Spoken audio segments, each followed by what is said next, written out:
Hi guys, I'm in Mboya Mausoleum, Rusinga Island, and I want to bring you content from this wonderful place, this historical place. So kindly watch the next video so that you can be able to learn more. History is very much important because history also speaks to us about present things. So kindly come and join me. See you in the next video. Mausoleum, as you see, it was built 2 years after Tom's death. Okay. And this was a project by most of his friends and the family. Just to remember Tom for what he had contributed, achieved, and even what he stood for justice. Yeah. So because Tom was politically assassinated and assassinated through shooting, Yeah. the main building was designed in the shape of the bullet. Okay. As you see. Yes. Then right on the face of the door, or on either face of the door, we have an inversion of a coffin shape facing downwards, and right above the door handles is the shape of the cross.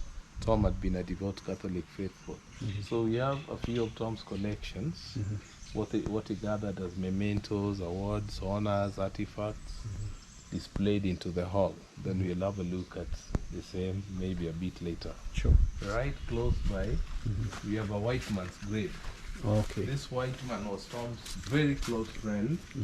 William Scheinman had met Tom at Oxford University in 1955. Sure. Tom had earned a scholarship through the trade union movement to study there. So William was amazed by Tom's brilliance, charisma, name it.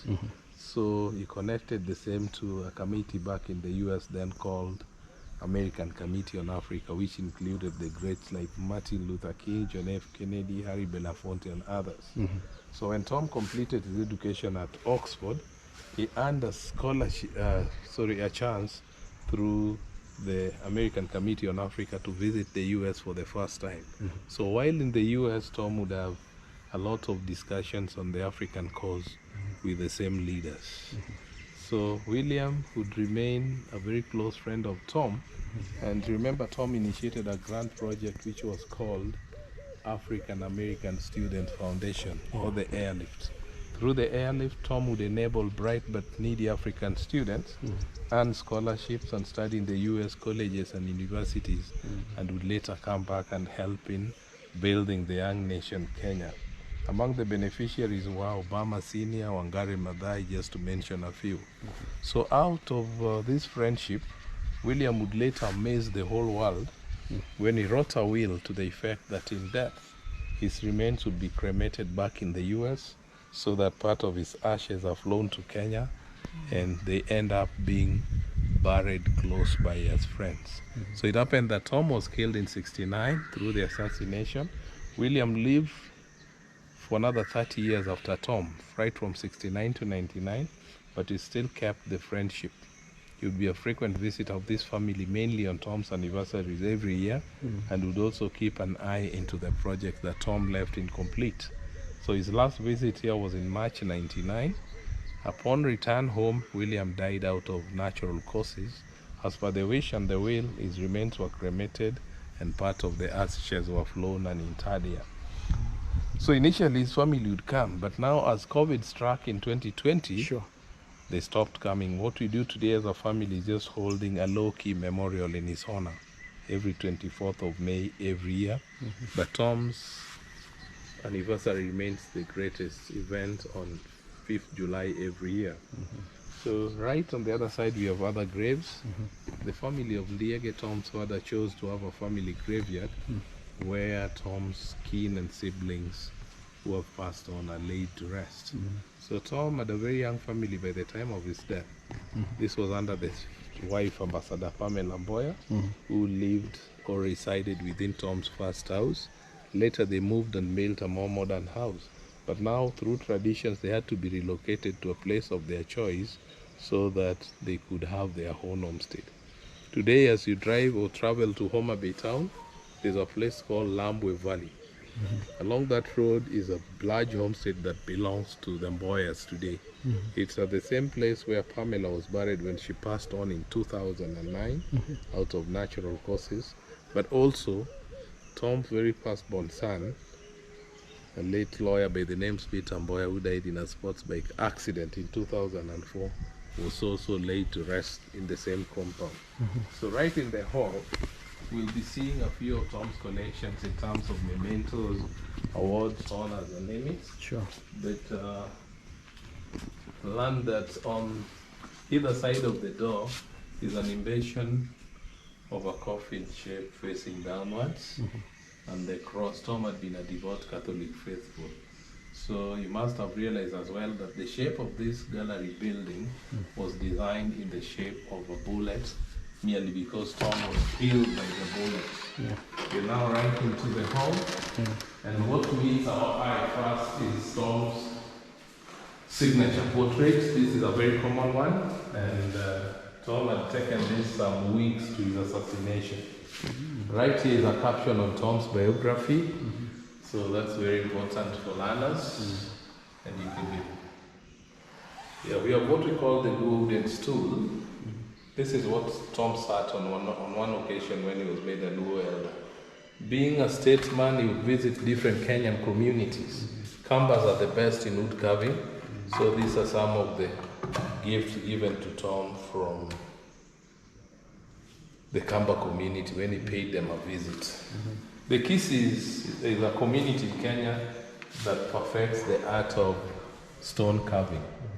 So this is a Luo elder playing the 8-stringed musical instrument called Nyatiti. Nyatiti, We see Tom in the second cabinet of 1964, in which Kenyatta was the president, with Jaramogi the vice president. Tom was then the Minister for Economic Planning and Development. Just as Tom walked into the pharmacy along Government Road, which is today Mboya Avenue, from which he was shot, Tom was carrying this very briefcase. Maybe a keen look would reveal some faint traces of blood stains on it. Rusinga is an island surrounded by Lake Victoria, but today we have a bridge joining Bita mainland at Rusinga. Initially, people would use the canoes to cross that channel. But later, Tom would bring in a ferry that would help crossing people as well as goods into Rusinga Island. The ferry was called the chain ferry because it was pulled by the chain. It was the same ferry that would help crossing Tom's body. See the hearse disembarking from the ferry. Tom having been a staunch Catholic faithful, Tom's wedding was officiated by the then Pope John the 23rd at St. Peter Clavers Racecourse Road in Nairobi. That was on the 20th of January 1962. This beautiful clock was brought by former American ambassador to Kenya, Michael Ranneberger, who was there in 2007. We have the most recently used visitors' books like the one you're about to sign, but we also have artifacts from different locations, like this came from the coastal region. Many communities that Tom visited would make Tom an elder of their own. So this belongs to the Kuria Kamba Kalenjin. On the 3rd of October 1966, Tom was made a honorary citizen, city of Kansas, Missouri. As you may see, these are other artifacts. The Queen of England, the late Queen Elizabeth II, visited Tom, invited Tom for a visit. And this is one of the great gifts that the Queen bought Tom, a special Korean gift. We have this from Australia. We have this from India.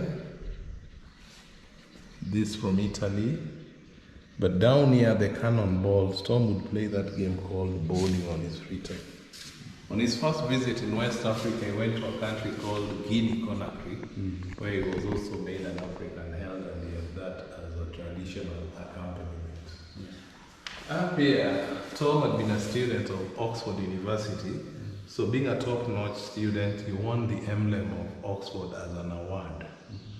Tom, being part of the second cabinet of Kenya of 1964, they had a band in which they would compose songs, sing to their tunes and dance. So he had a dancing cap presented to him by the Nairobi Dance Committee. He attended a launching of a spacecraft in California. But Tom, as a local politician, would also carry the flag with The meaning of the fly whisk is a symbol of leadership and authority. So the white one would symbolize peace, and the black one would symbolize the dark complexion of black Africans, just like on the national flag. Remember, Tom is the one who designed the Kenyan national flag, and this is the very flag that draped his casket. Yeah? He had an honorary degree conferred on him from Roosevelt University in Chicago. Then this is just one of the nameplates that you'd find on Tom's office desk. It was a souvenir from the Chinese government. Maybe you noticed the dragons. Sure. Down here, the little sacred birds of Japan, the gift he got from Japan. So from this map, as you travel from Homa Bay, you get to Bita Town, then you get onto the bridge that connects Rusinga Island, Bita mainland. But the rest of this is Rusinga Island. Mboya Mausoleum is right at R114. The adjacent islands are Takawiri Mfangano into Uganda, into Tanzania, and on the other side you could stretch to Kisumu. So the Kenya Navy and KDF are part of visitors who do visits on one occasion in a year, and they also parade in Tom's honor and leave. Sure. So by the time Tom was killed in 1969, the kids were very young. But this caption was taken much later, in 1999, when they were already adults. Tom's firstborn today is Justice Maureen, a judge in Kenya. The second born was Peter, a brilliant commercial lawyer whom we lost in a sports bike accident in 2004. Third born is Dr. Susan Mboya, who works for Coca-Cola Africa. Lucas, a lawyer with the Ethics Anti-Corruption Commission. Then last born Tom is also a lawyer with the Transparency International. Maureen, the judge, the late Peter, Dr. Susan, Lucas, Tom being lawyers. Peter left behind his wife, Gladys, Sigrid being the wife to Lucas, and Odero, a son-in-law to the Mboyas, is the husband to Maureen. So Maureen is today Justice Maureen Odero, and we also see the grandchildren with them. Sure. Yeah. Okay. Is it,